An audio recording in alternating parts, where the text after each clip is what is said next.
We're here today with Terry Larson, and Terry, you brought one of the stars of the show, no doubt, and it has some pretty significant history of its own, does it not? Yeah, the D-types in themselves have great history. They, the C-type and the D-type dominated Le Mans in the 50s, and they won 5 times in the 50s. So they're great cars, and this car actually was an experimental prototype for the fiberglass. They were going to see if they could get into the fiberglass bodies. They decided that it wasn't really the way to go, so they kind of scrapped the project, but this was the only one.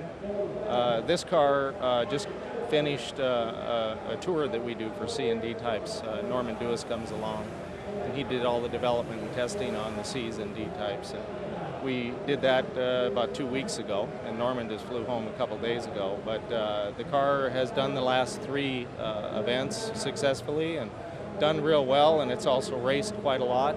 So it's got a good history, and all the D-types are quite special cars, actually. Oh, they certainly are. They fit in almost any event or any collector's garage anywhere that would be lucky enough. They don't come up all that often either, so this is kind of a rare treat. Yeah, they're pretty rare, obviously, and yeah, they don't come up for sale all that often, and when they do, it gets a lot of attention, obviously.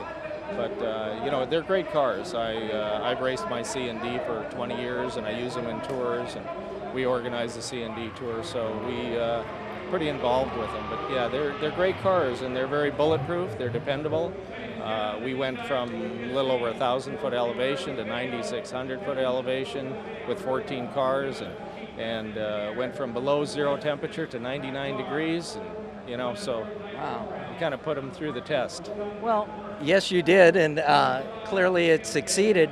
But that's, speaking of the tours, I mean, that's something that when they own these, they don't just sit static in their collections very often, do they? Well, that's true. I use my cars, and that's the good thing about them. You can use them. You can drive them. You can put them out on the road. They're user-friendly.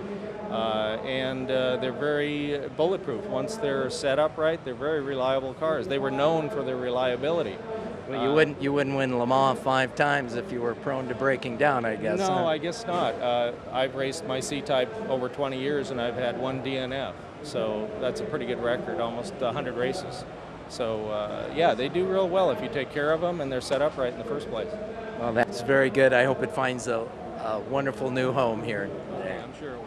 Thanks, okay. Eric. Thank you. Appreciate it.